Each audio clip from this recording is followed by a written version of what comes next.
create efficiency in processes. Now, the customs declaration is one of the earliest documents also that, have been computerized. Okay. Now, one of the major reasons for this was that customs faces a large amount of documents in everyday business, a very large amount. Now, just to paint a picture for you, in a day, if you have to, the declarations that are made, customs has different regimes. There are regimes like transit, there's export, there is import, free zones. Customs are expecting documentation, attached documentation maybe from the standards, the regulatory agencies, from Standards Authority, FDA, all sorts of documents come, in customs business. So it had become very important to computerize this, because if not, they had to carry a whole load of documentation. Now, this came with its own serious, side effects, because there was the necessity that customs had to keep and store all this huge amount of documentation. Now, what happened if things like, there could be losses, which would mean that customs had logged all that in data or information in batches. If batches of documentation were lost to fire or to, floods, anything. Now, all of that meant that these documents, the information had been lost. And it is very important that customs kept all this information. So it was very important that they would computerize their systems so that this information, as we know, could be properly stored. And as we speak now, a lot of information that we have now are not just stored in physical places where you find them they're either on the computers, they're on hard drives, and they are even stored in the clouds.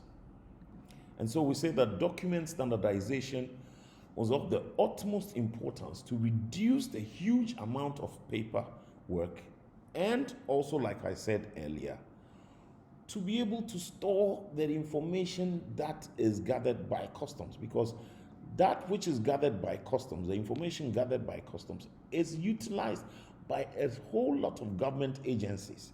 And this is what government uses to do a whole lot of things, to manage policy, to figure out, revenue, and all of that, and so many other uses. So it was very important to computerize, the customs declaration.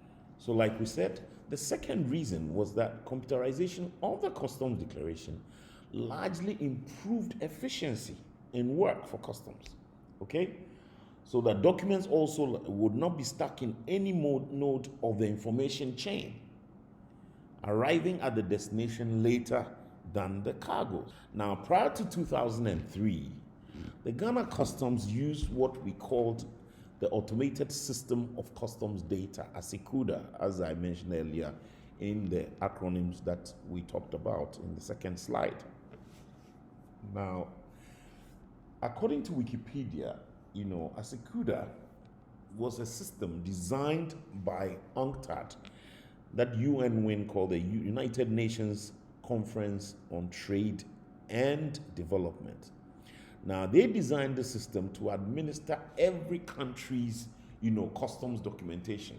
They found it as a matter of necessity that countries really needed to store up information. The information gathered by the customs of every country was so important to the development of every country.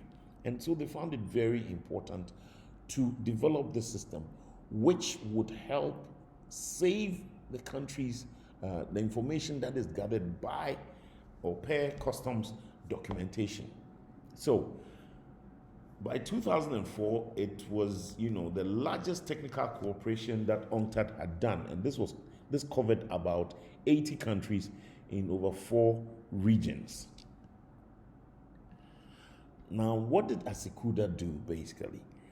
Now, what ASICUDA tended to do, I should give you a short history prior to, getting into ASICUDA. Ghana Customs used sets of forms which were numbered and sometimes color coded to do different customs regimes. So that if you wanted to do an import regime, you would use a form C12 or a form C8 to do this customs import. And then you physically have to type on these forms, which were carbonated. Sometimes you needed about 10 copies. Okay? Now, other transactions or other regimes that you had to do with customs, let's say transit, would be on color-coded forms. And these forms had numbers also. Okay? So this was very cumbersome. That anytime you wanted to do transit, you had to go look for forms, transit forms. If you wanted to do import, you had to go look for import forms. If you wanted to do export, you had to use a different set of forms. Now, all of this was merged into one with the coming in of Asikuda. So there was the document that was used during Asikuda was a single administrative document. So what happened was that at this point, one had to just type in the regime that you were doing, says, 40 for imports, 70 for exports. I'm sure you have studied some of these regimes under your customs, the customs module. Okay? So once you could use this form to do every single customs regime.